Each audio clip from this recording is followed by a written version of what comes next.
আসসালামু আলাইকুম প্রিয় দর্শক, কেমন আছেন? আশা করি ভালো আছেন। সকলকে জানাই পবিত্র জুম্মার দিনের শুভেচ্ছা এবং অভিনন্দন।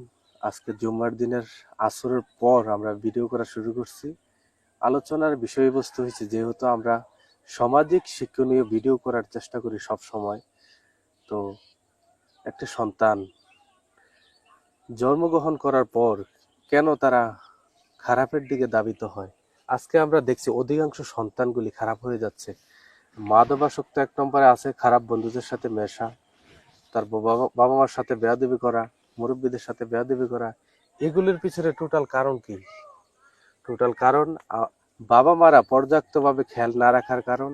আর বাবা মারা নিজের জীবনটাকে ওই কিছু গাফিলতিতে চলাফেরা করছে, যার কারণে সেই গাফিলতির কিছু আসর সন্তানের ভিতরে ঢুকছে, যার কারণে এই সন্তানগুলি আজকে খারাপ হয়ে গেছে।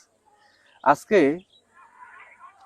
এইসব ভিডিও বিভিন্ন কন্টেন্ট ক্রিয়েটাররা করে, যে মানুষ খারাপ হওয়ার দিক থেকে একটু ভালোর পথে আনার জন্য অনেক কন্টেন্ট ক্রিয়েটাররা চেষ্টা করে।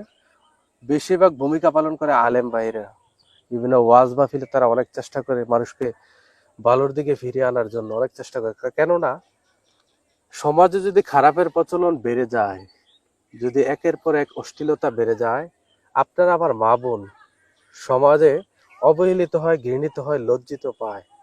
মুরব্বীরা লজ্জা পায়, বড় ভাই বোনেরা লজ্জা পায়, মা বাবারা লজ্জা পায় খারাপ হয়ে যাওয়ার কারণে। তো আমি এই ভিডিওর মাধ্যমে আপনাদেরকে বলবো, ছোটবেলা থেকে সন্তানকে নিজে ভালো হয়ে আগে সন্তানকে ভালো শিক্ষা দিয়ে আপনার মতন গড়িয়ে তুলুন, ভালো মানুষদের মতো গড়িয়ে তুলুন। আমরা সবসময় এই প্রত্যাশাই করি, সমাজে ভালো মানুষ আবির্ভাব হোক, সমাজে প্রত্যেকটা মানুষ সুসন্তান হিসাবে গড়ে উঠুক। আমরা এটাই চাই, একটি মদিনাওয়ালা পরিবার প্রত্যেকটা পরিবারের ভিতরে হোক, আমরা আশা করি। এই ভিডিওর মাধ্যমে যতটুকু জ্ঞান আর যতটুকু আছে, আমি আপনাদেরকে সবসময় মেসেজ দেওয়ার চেষ্টা করি যতটুকু আমি পারি।